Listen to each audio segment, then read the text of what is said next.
companies have data. Well, now what do we do with it? In today's world, what we do with it is make a dashboard. Okay, we have data, make a dashboard. And it's such an automated thing, such a normal way of doing things that it just it replaces the brain for a lot of people. Essentially, like we have this, so we're going to do that thing that we always do.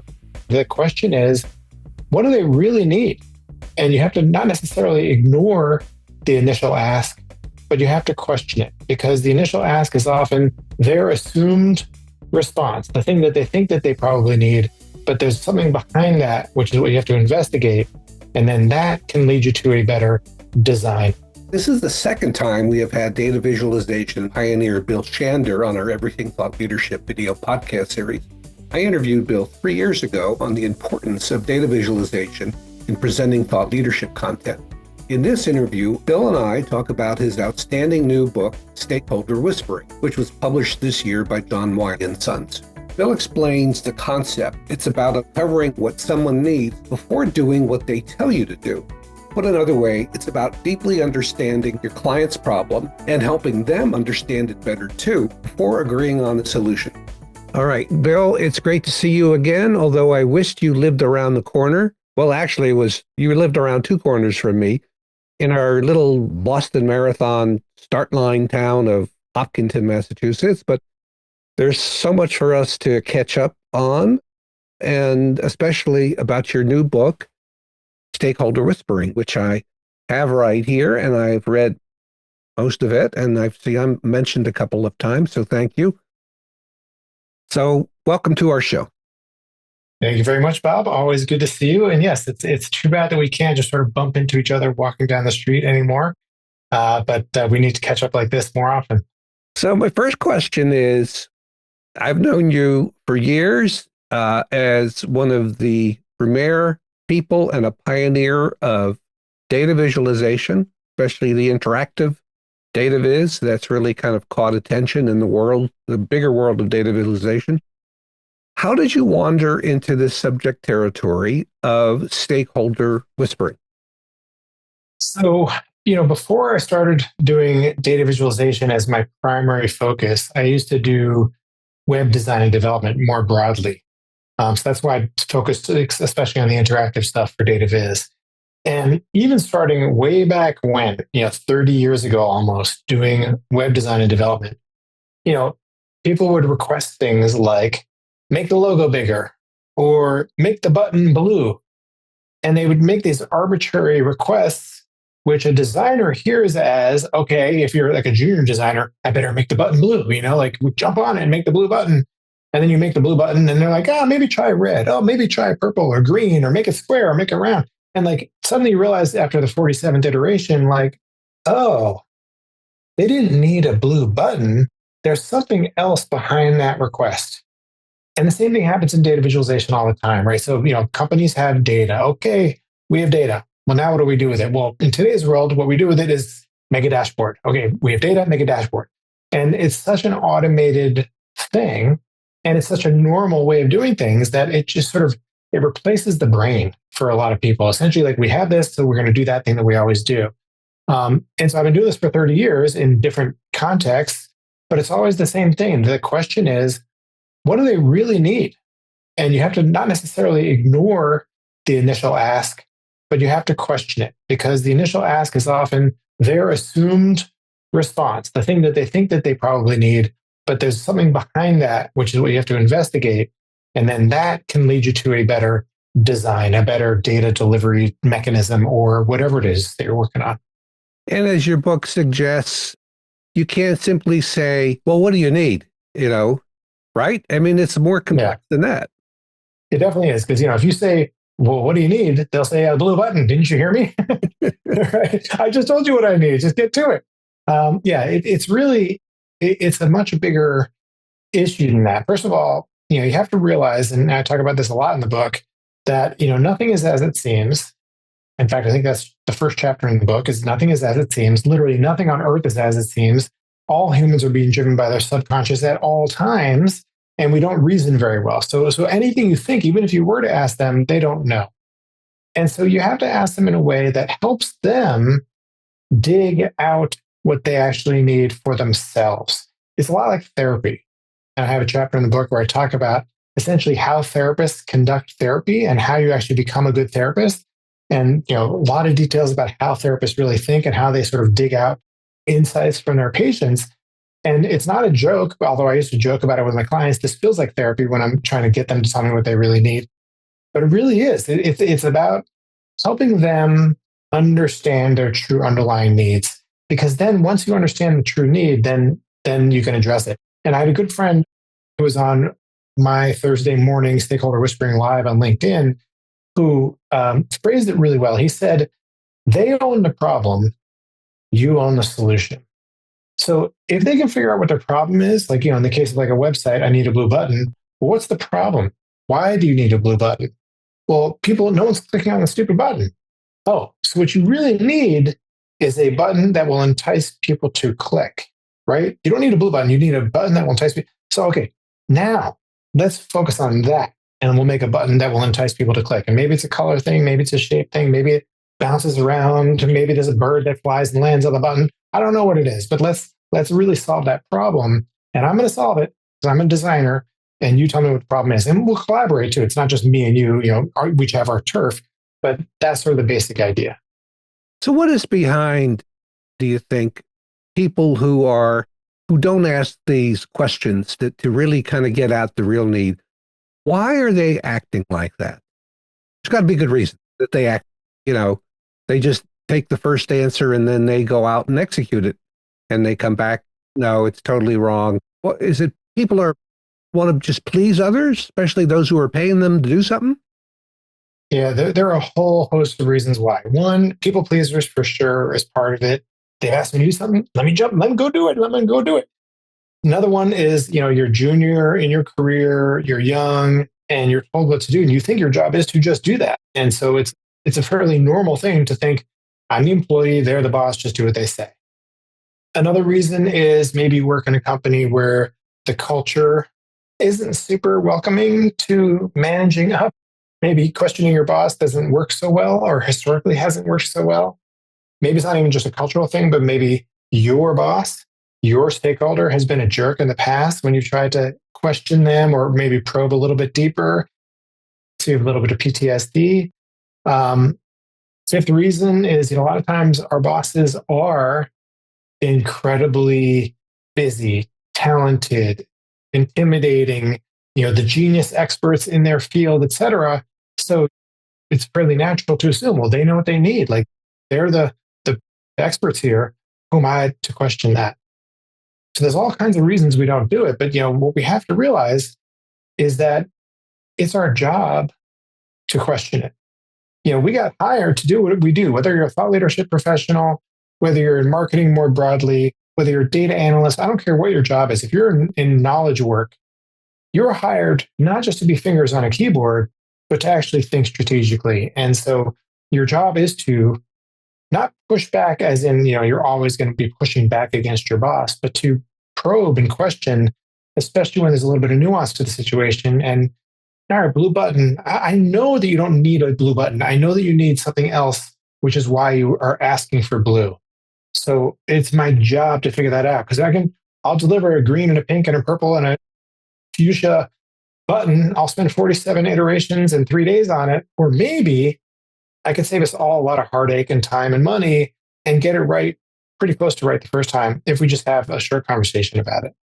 And it's obviously really a good thing to get it right, more right the first time, because the frustration builds up on both sides. The person you're doing the work for and yourself, right? Doing the 17th iteration of a white paper is, where the author whose name or names are going to go on it, and they say, this is still not very good. That's not a good place to be. No. For a writer. And the person asking the questions who's helping, produce this thought leadership piece, they're afraid of that frustration in this initial conversation. They're afraid if they ask questions, the thought leader is going to be annoyed or impatient and all the rest of it. But you're right. I mean, I think that the frustration of too many iterations and it just still not being actually what they need is worse. And the way you gain their trust is by having these conversations at the beginning, actually discovering some other underlying need that leads to better quality work faster. And then the next time you go to have that conversation with that thought leader, oh my God, it's going to be so much easier, better. They're going to be consulting you before they throw the task at you. They're going to say, hey, like Bob, like, you're an expert. I guarantee you, correct me if I'm wrong, but I know I'm right because we know each other. Your clients come to you sometimes and say, well, we have this initial idea of a thought leadership thing that we want to do. Help us develop it. Clients are even saying, we need a paper to go in HBR. I mean, that happens too, but like, your best clients are the ones who contact you and said, hey, we're at the beginning phases. We're starting to do the research. We have this idea that we think is yada, yada, yada. What can we do to develop it? And so you're there as a strategic partner in that process, not just, an editor, not just a writer, not just spewing stuff out based on a vague request. And as I put it, not just as a court stenographer, meaning somebody taking down what both parties said, what both lawyers said. For sure. And so, I think stakeholder whispering is so important for thought leadership professionals because of one of the factors, the last factor you pointed to as to why do people not push back constructively and, try to peel the onion as to what somebody really needs. In the thought leadership profession, I think that many thought leadership professionals are intimidated by gurus, right? The world's leading expert or a leading expert on whatever the topic is, digital transformation or supply chain, how to resolve supply chain bottlenecks or whatever, human resource management in small companies, especially if the person has several books, and Harvard Business Review articles or Slow Management Review articles, or they're known as the real deal. So here you are doing some work for this person, and they're the Wizard of Oz, right? And you don't question what the wizard is telling you, right? You kind of often, this is the beginning of my career, you're intimidated. You're intimidated intellectually. And so a lot of thought leadership professionals, they think, put themselves in this role of, I'm an order taker. I'm just doing what the person says because he or she must know what they're doing because they're much more famous than I will ever be. And I'm just a servant. Now, I've exaggerated there, but have I exaggerated that much? Not really. That's pretty much the gist of it, I think. Yeah. And, what you have to realize is that, again, it's what I said before, like, you're there for a reason. Why are you there? Why aren't they doing this all themselves? They are the genius. They are the supply chain bottleneck expert. They have all the ideas. They've done the research. They have these 30 years of experience on which they're building. Great. But you're there to help them produce this piece for HBR or the white paper or whatever it is. Because why? Because you're a marketing professional, right? And you understand the audience and or the audiences and what they really need, which brings up an important point. You used a phrase earlier, peeling the onion. I have a chapter in my book about peeling the onion of your stakeholders, because the fact is you have one stakeholder, which is Mr. Supply Chain Bottleneck Guru. That's one of your stakeholders. But guess what? HBR, their editors, if you're pitching them, they're a stakeholder. HBR's readers are a stakeholder. And specifically, automobile manufacturing CFOs are a stakeholder for this particular piece you're working on, or some other, niche title or role or whatever. And only in Southeast Asia, not in North America. There's all these different groups of stakeholders to whom you're ultimately going to be speaking. And you have to figure out which one of those are the most important stakeholders. And they're all going to be on this prioritized list. And, marketers know this, like we have levels of audiences and, whatever. But you have to remember that when you're going back to Mr. Intimidating Expert in Supply Chain Bottlenecks, because your job is to figure out what they are trying to do and think about all those audiences and all that prioritization and all of your marketing expertise and help translate what they're doing, their expertise, into this thing that's going to work in this context. And so you have a seat at the table for a reason. You belong. And you don't want to forget that, even though, yes, they're the experts and you can defer to them about expertise about supply chain bottlenecks. But that doesn't mean you have to defer to them about expertise about how to market, how to craft a thought leadership piece about this thing. It's a collaborative effort. I want you to tell me a story in your book because I think a lot of thought leadership professionals will buy the book for just this story alone. And we won't mention the famous professor's name. We won't mention that person's name. We won't even say he's a he or a she. We'll just say the professor. I want you to tell that story that you tell in the book about, and this was a learning experience for you. In other words, you didn't get this right. No. Tell me, tell my audience this story, which is a great story for thought leadership professionals who are working for very famous people and trying to get them even more famous than they are. This probably is the best thought leadership story in the book for sure. So yes, I was doing a project for one of the, if not the most famous professors in the world, who will remain unnamed, as you said. And this project was about one of this person's significant pieces of research. And we were creating an interactive website based on this research, which was going to eventually be hosted by essentially the US Department of Commerce. And it was a huge failure. We ended up getting fired and kicked off of the project. And the reason was, and this was the Peeling the Onion chapter, by the way, the reason was exactly what I just talked about. I didn't do a good enough job thinking through all of the users and the prioritization of all of the audience, rather than the prioritization of the audience. An example that I'll share is this. I had a lot of conversations with the end users who were supposed to be using this website down the road. They're essentially like regional economic development professionals. And they loved the ideas that I was pitching. They loved this thing that we were planning on creating. So I thought, pat myself on the back. I'm doing a great thing. The client who I was dealing with wasn't Mr. Famous Professor. It was his right-hand man or men. There were two of them, essentially. And they were like, yeah, I guess this sounds like it might work. And I said, okay, cool. Like, Mr. Famous Professor, he'll kind of like it maybe too. They're like, yeah, we think it'll work. And we know the users love it. Okay, cool. We're all good. We were not good. The day came to present this to the US Department of Commerce. And everyone was like looking around the room, the clients, like, what is going on here? And Mr. Famous Professor, who was, I had seen it before, but it was sort of like, at the moment, it felt like he was the first time he was seeing it really also. There were a couple things about it that were just completely, excuse my French, ass backwards from the way he would have expected it to be, and didn't match the way he usually presented this information in his thought leadership.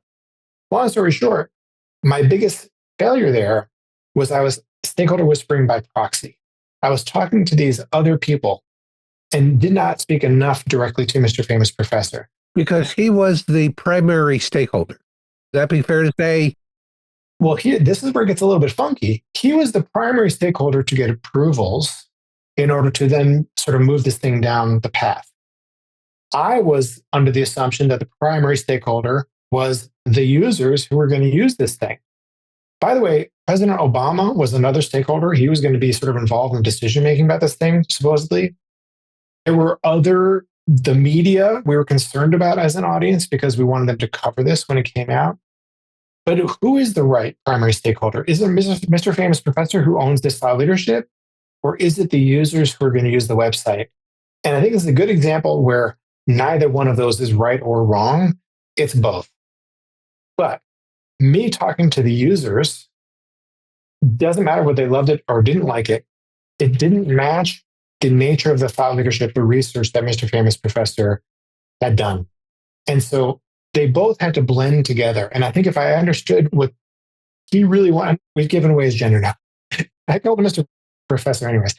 If we had given away, if I better understood why he felt so strongly that my original ideas, these things that I changed were incorrect, wrong, whatever you want to call it, I think we could have found a situation that would have blended all of the most important stakeholders' needs much more effectively. But yeah, I just didn't peel the onion. I was focusing too much over here, not enough over there. And even when I was over here, I was concerned about him approving this thing, but I was talking to his right-hand men, and his right-hand men did not understand what he needed at all.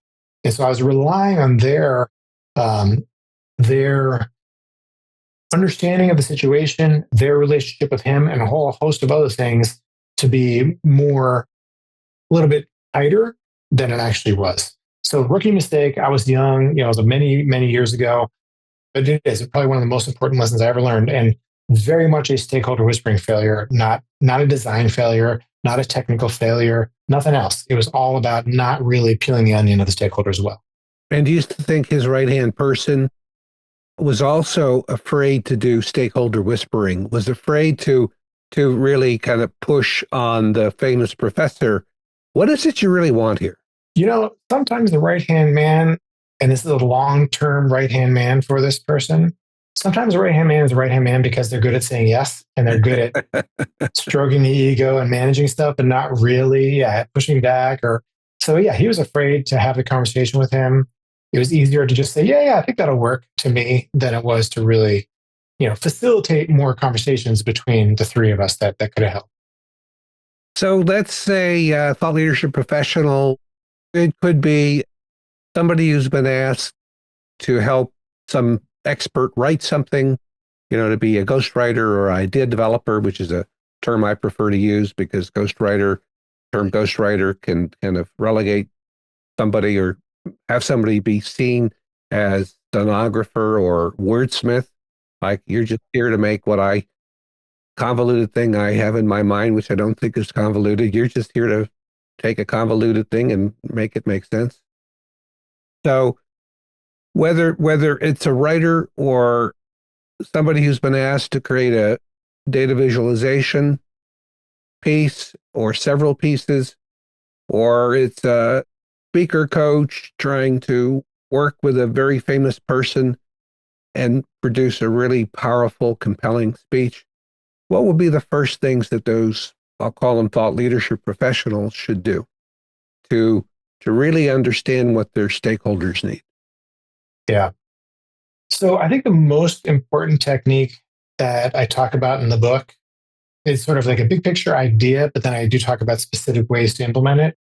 It's really all about the Socratic method, And by the way, back to the idea of therapy, therapists use the Socratic method intentionally. The Socratic method, everybody remembers probably from school. It's about asking questions, right? And so we remember that part of it. But what people generally don't remember is that it's about asking questions in a very specific way or with a very specific goal. I don't ask questions of my stakeholders to learn the answers myself. That will happen, and that's part of it. But my goal when I'm asking them questions is actually to help them learn. That's what the Socratic method really is. It's about teaching them by asking them questions. Now, thought leadership professionals, like, how am I going to teach Mr. Expert anything? Like, that's not really my job. Well, guess what? It really is. And it's not really, I guess teaching maybe isn't the right word, but again, it is more like therapy. You're guiding them to help them discover for themselves what it is that they're trying to do because they don't know. Okay. They don't. They think they needed a blue button, but no, they need a button that is more enticing to click. They think they need an HBR piece that does X, Y, and Z, but no, they need this other thing. Or maybe it is an HBR piece, but they need to think about it this way. And so you ask them questions. How do you ask the question? Okay, one of the techniques that I talk about in the book, I call the dance of the 6 W's. And the basic idea is there are the 6 W words that we all learned in journalism school or whenever. Who, what, when, where, why, how, right? How is an honorary W word. And the basic idea is when you dance around between these different W words, in the end, underlying all of it, you're trying to get to why. Why do you want to write an HBR piece about blah, blah, blah to be published next month? But you can't ask why. And this gets back to we're intimidated and all the other things. Because why is essentially a hostile question. Like when your boss says, do this, why? Like you can't just say why, right? So it reminds us of our young kids, right? Exactly. Well, why should I clean my room, Dad? Why? Exactly. And if they only asked these questions in a certain way, they could have tricked you into actually, well, maybe you shouldn't clean your room. But we ask these different questions to get to why.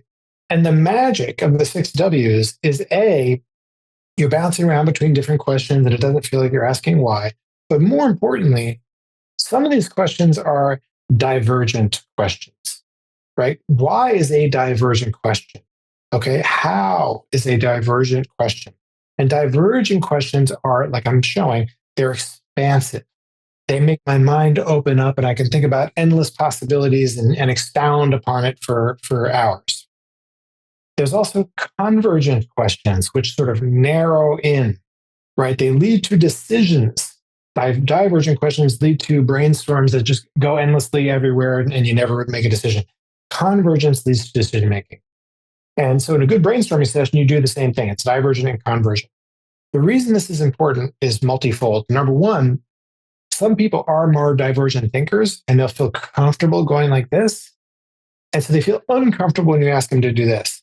And it's by getting them to comfort and discomfort, there's a little bit of a tension there where eventually they get to a state of what Socrates, remember this is the Socratic method, Socrates called aporia, which is a state of puzzlement.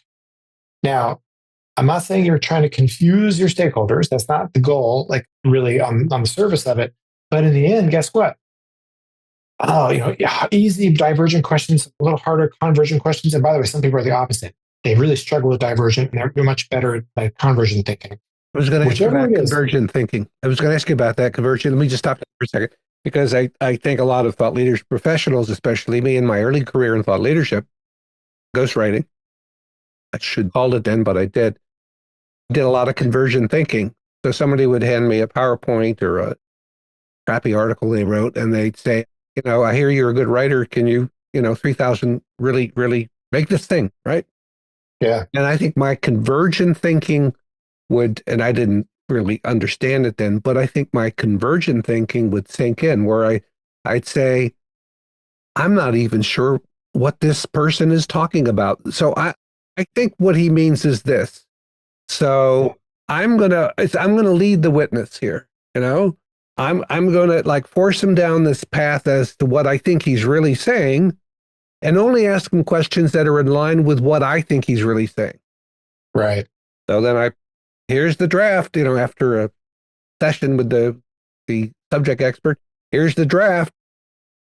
More often than not, it's become marked up. No, this is too narrow. This is not really, where I want to go.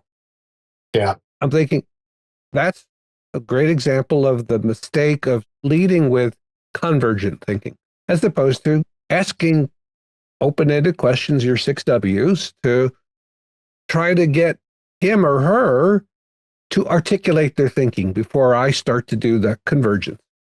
Yeah. And by the way, but it is about bouncing around. So like, let's say you had that idea that is more convergent. You could say, hey, supply chain blockage expert, is it this more narrow thing that you're trying to do? You can ask a very convergent question. What you're saying when you say this, do you mean this? A little bit of leading with this, a little bit of convergence, and then they can very quickly say, yeah, that's totally it, or absolutely not. That is not at all it. Oh, tell me more. Great divergent question. Tell me more about that. Okay, now they can go expansive. And then it's the back and forth. And eventually, through some tension, yes, it can be uncomfortable, you get to this moment where they literally may do this. Oh, yeah. It's actually, I never thought about it that way before. You're right, Bob. Maybe it is this thing over here. Yes, that's what this is about. Let's make the thing about that. And it's that magical back and forth between convergent and divergent. And again, some people are more comfortable one way or the other. Some people really want to get to decisions quickly and don't want the expansive stuff. Whichever it is, almost doesn't matter. Your job is to make sure you go back and forth. And one of the other reasons, by the way, this is hard to do is these are very busy people, right? And I get it. You're not going to have like 12 hours of discovery necessarily with these experts. So you have to be, pick your battles and be very focused like a laser on what you can ask the right combination of questions. And that, there's no magic bullet for it, but you'll learn how to do that in the context of your world, these experts' world, et cetera, as you do this more and more. And is it ever a hurdle when you do this, Bill, when you're holding a conversation with an expert and you're not even sure what anybody's talking about anymore? The conversation has gone because it's been, divergent, not convergent, where you don't even remember what the topic was because you're both all over the place. Have you ever seen that happen in any of your work where I'm not sure, what was the Woody Allen line from Bananas? Excuse me, I think I'm due back on planet Earth. Does that ever happen with a divergent conversation that is you're trying to get somebody to really to draw somebody out, but the conversation is veering all over the place? Yes. I've definitely seen that happen. I've definitely been involved in conversations like that. The good news is that every meeting has a time limit. And so no matter how off the rails you go, eventually the meeting's going to end. And then you're going to have to go back to your desk and say, wow, I know less now than I knew before. Okay, I guess we're going to need another meeting, right? Or maybe you have a nugget of convergence and maybe you can shoot them an email and say, hey, I know that was a really long conversation. We went, we went far from planet Earth. But at one moment, I thought that what you were saying was this. Hopefully, you were taking good notes, even though it was way out here. Or you were recording it, because that's important. I find having the transcript to be able to say, he or she made this point. I didn't think it was important at the time, but actually, this is the nugget. Yeah. 3 hours later, you realize, looking at the transcript, this is the nugget. Now, thank goodness for AI. Yeah. Yeah. No, it's true. Yeah. And one quick email can be that moment that triggers the opportunity for the second shorter meeting where, okay, now we can have a more convergent meeting focused on that little nugget that seems to be the winner. Hopefully it's not endless, divergent meetings that don't go anywhere. But hey, guess what? Some people are geniuses and they're the experts in what they do because they are endlessly divergent, and they're going to be harder to work with than those who can sort of focus. And we've all had clients like that, I'm sure. So as a stakeholder whisperer in thought leadership, does the thought leadership professional have to, how do I put it, have to kind of educate the customer, the expert in this case, that, listen, after one meeting, we may still not have nailed what your point of view is. We may, that's not the goal after meeting 1 hour meeting, 45 minutes. The goal is not to nail it because that's often not possible. It's really to get a bunch of your ideas, Mr. or Ms. Expert, on the table to figure out where to go next. Yeah, absolutely. It is. It's like, sort of like media training, right? Like, I know you're an expert in what you do. You're amazing. You're smart, all that other stuff. But guess what? There's a crisis and there's people with, microphones shoving them in your face, Mr. CEO. Here's how to deal with that. I know you know how to talk in front of a camera, but this is different. We're going to tell you how to sort of deal in that context. Thought leadership is no different, right? Like writing a piece for HBR is different than writing a piece for the New York Times, than writing a piece for Fortune, than writing a piece for, right? They're all different. In fact, I'll give you the example. I'm going to be writing a piece, which I'm going to pitch to HBR. And I was talking to my publicist for the book. And, I just done this sort of quick top 5 most important things about stakeholder whispering you need to know, which is a nice little, chunks of content. And he was like, oh, maybe that could be a good outline for the HBR piece. And I was like, I don't think so. I think HBR needs to be, this is the hook. Like this is the truly unique thing that business leaders have not heard before, sort of a bigger picture idea. And it's got to be, very packaged up nugget backed by research. It's not just sort of the overall collection of here's the 5 most important things. And that may or may not be the right angle either. But long story short, knowing that that's very different delivering a piece for them versus delivering a piece for another publication. And so, professionals need to approach their stakeholders in a way that, again, sort of, you deserve a seat at the table. You're there for a reason, and you bring that expertise to the conversation. And you do that partially by what you were just saying, preparing them for what that really looks like. So what do you feel are some of the biggest moments when a thought leadership professional needs to kind of check in with the key stakeholder or stakeholders about, what they really want to achieve? Is it at the very beginning? Is it when the conversation starts to get murky or vague or like conceptual and nobody understands where they are?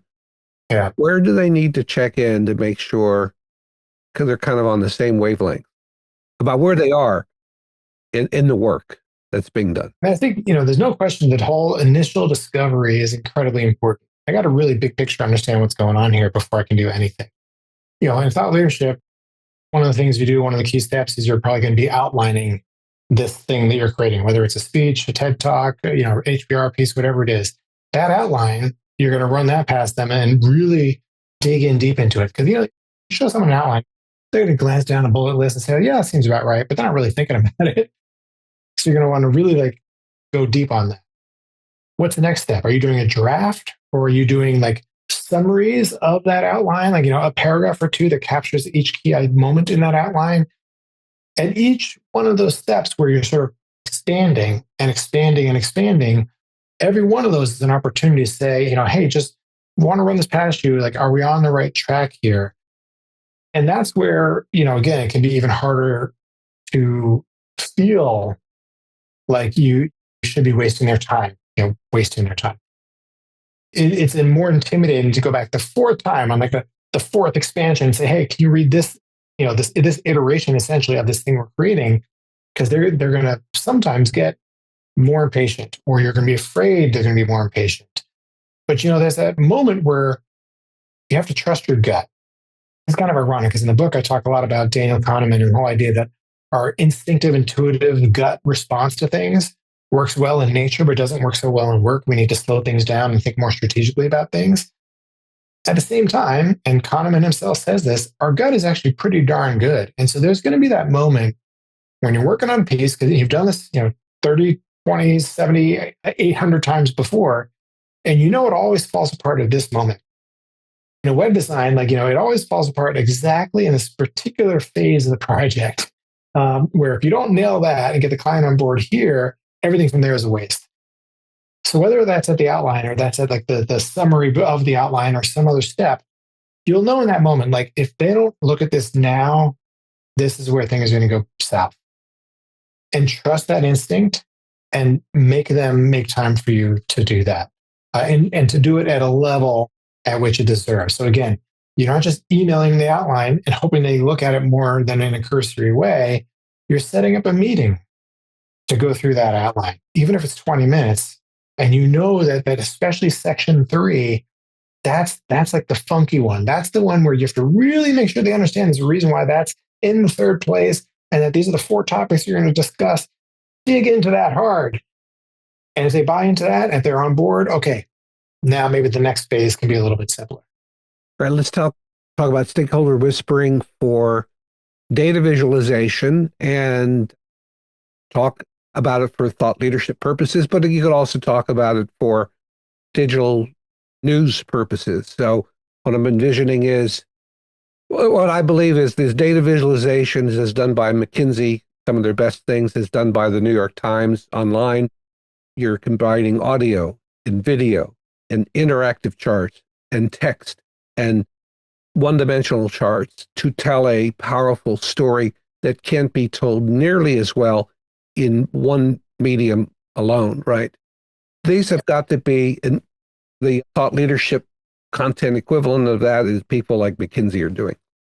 These are among the most complex thought leadership pieces or journalistic pieces, if it's the Times, to do. Why is stakeholder whispering perhaps even more important to use there than it might be for you're being asked to spin out a 2,000-word article after 2 conversations with some subject experts? Is it the complexity of interactive data viz combined with text as part of a larger piece about some issue in the world and what's going on? Is it infinitely more complex? It's a good question. I think that there's probably a few factors there. Complexity is definitely part of it. And so what do we mean by complexity? Well, part of it is the complexity of the delivery media, right? If you're doing a 2,000-word article, it's just words. Okay, it's just words. That's challenging. I don't mean to diminish it. Just words. If you're doing what you just described, okay, someone's got to shoot and edit a video. We've got to create these interactive graphics, which is a visual experience. It might have an auditory component to it as well as text on the screen. There might be other things that are just auditory, just audio things. There might be snippets of video clips. All of this multimedia being wrapped together in an experience that is going to be not jarring and distracting, but actually really meld everything together and cohesive and add to the experience, that's just hard to do. So even if you're not talking about the stakeholder whispering aspect of it, just producing that is complicated. But like anything, if you have complication, add on top of that the most important layer, which is the stakeholder whispering. Who's looking at this thing you're creating? Can they watch videos and can they hear the audio? And are the visuals going to be culturally relevant to them? Are the colors going to make sense to them? Are they going to be distracting? Is the animation going to make them like dizzy and want to throw up? Or is it going to make them just say, wow, I can't believe how interesting this data is? And by the way, that brings us to the next complexity or the next reason it's more so important. It's data. And another factor we have to factor in when we're creating data experiences is people, broadly speaking, are not very data literate. And so when I show someone a chart, okay, they see a line chart and it's going like this and the stock prices, okay, I know what that means. Just about everybody does. But guess what? If I compress that scale or stretch that scale out, now the chart looks like this or it looks like this, are they going to be data literate enough to know, oh, I'm being manipulated? Or, oh, that's actually not as significant as it looks? Or what does this really mean? So there's that level of understanding too. And so you have to sort of bake that into the stakeholder whispering. How data literate is my audience? Will they really understand what I'm showing to them? I think there are other reasons that are also important. If there are more contributors to a project, so some of the the big multimedia data pieces from the Times have data viz, like the flood recently in Texas, right? I don't know if you saw their multimedia treatment of it, but it's not one reporter or two reporters. It's not one photographer. It's multiple photographers, multiple reporters, video people, right? Multiple editors, App makers, right? the app developers. Yeah. This is not one journalist and maybe one photographer filing a, text and a photo. This is, Yeah, you've got not a movie, not a movie production team, but you don't have two journalists. it's true. And so with more people, is that an issue with stakeholder whispering? Is you got more egos, more opinions to deal with? I would say it's not that as much as it's the fact that you've got more people with hands in the pie. And this person over here working on the map doesn't understand the stakeholder needs. This person over here working on the chart does. So the chart's going to be amazing. The map may or may not actually help. And so this is going to be a distraction. This is going to be useful. And so it's more people who need to understand the actual stakeholder needs. And so if the stakeholder whispering, whoever did it, isn't successfully communicated to the rest of the group, then that can certainly be a problem. And I'll add another thing on top of that, which is that, the New York Times, they're creating journalism that is being consumed by the general public, right? You've got millions of potential viewers all across the spectrum in terms of, levels in their career, ages, demographics, the geographic distribution, et cetera, et cetera, et cetera, income levels, whatever. When you're creating a thought leadership piece, you're a consulting firm and you're creating this thought leadership piece, and your goal is really to, like I said before, your most important audience is CFOs for automobile manufacturers in Asia.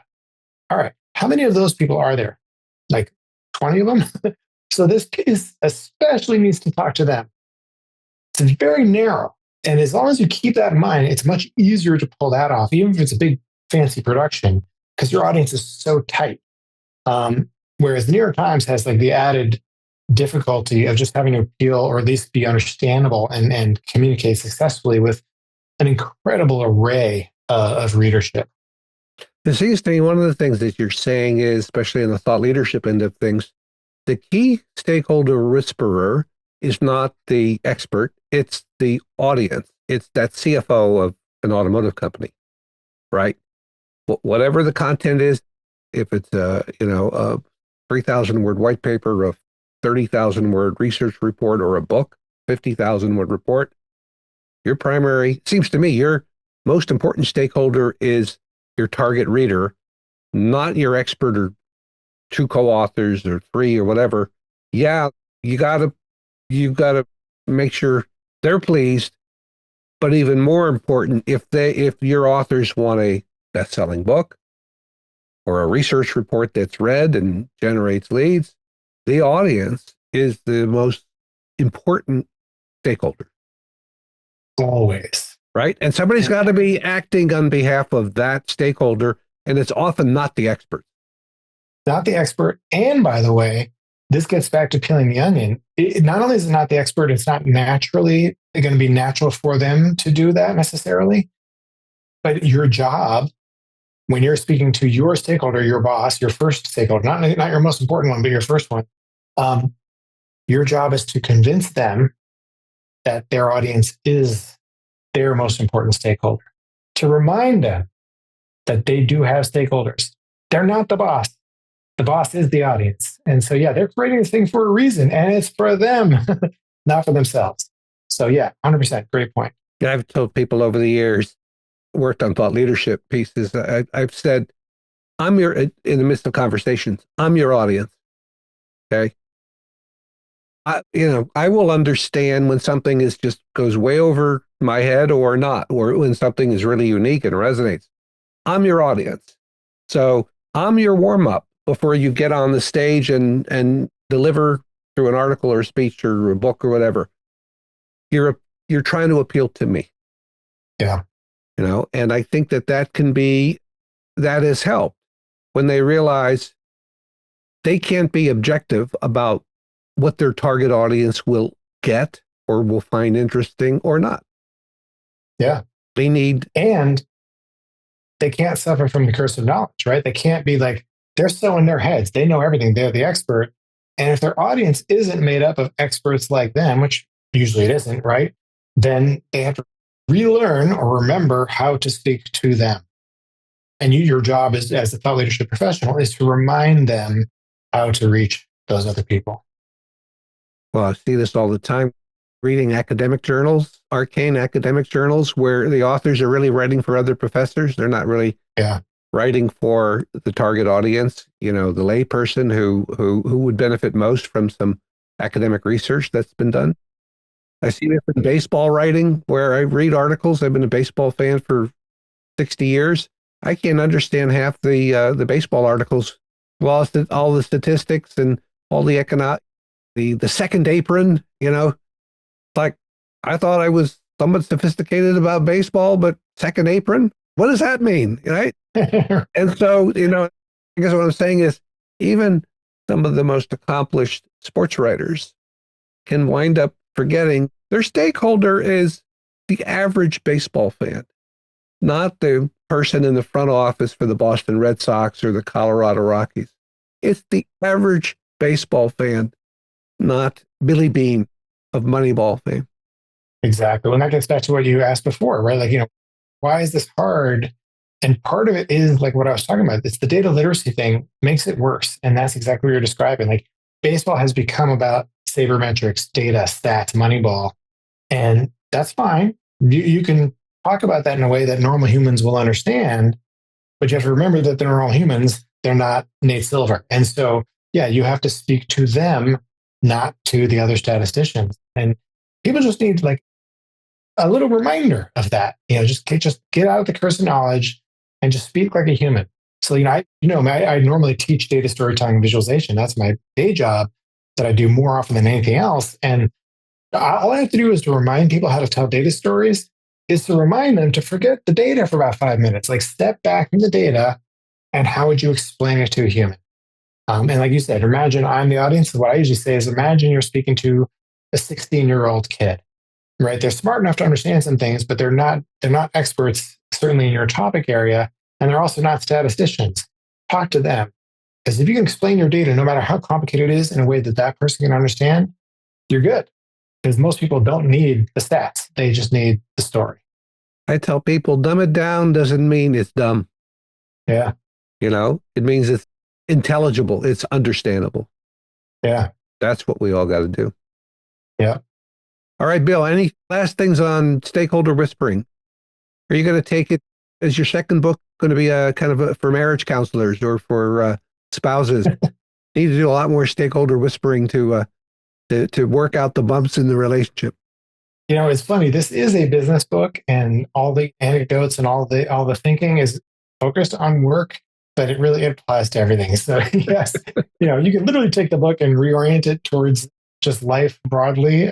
And anyone could just read it that way too. So my second book probably will not be what you just described, but I am thinking about maybe doing another one. We'll see. All right, you're not working on a Stakeholder Whispering for couples course yet. Is that what you're saying? Not yet. Maybe I should, we'll see what the feedback is after this recording. Maybe you might find that's a bigger audience than your initial audience. Although my wife may argue that I'm not an expert at that aspect of it. So. Well, Bill, it's great to have you on the show and talking about this wonderful book, which I encourage everybody in thought leadership to buy. And I'm waiting for the second book. All right. Thank you very much, Bob. Always great to see you and to talk to you. And I appreciate it. If you enjoyed this episode, we'd love it if you left a like and if you shared the episode with your colleagues. Everything Thought Leadership is a video and podcast series from Boudet TLP. It's for thought leaders and thought leadership professionals, the people who help experts get recognized as thought leaders. You can find out more about Boudet Thought Leadership Partners at boudettlp.com.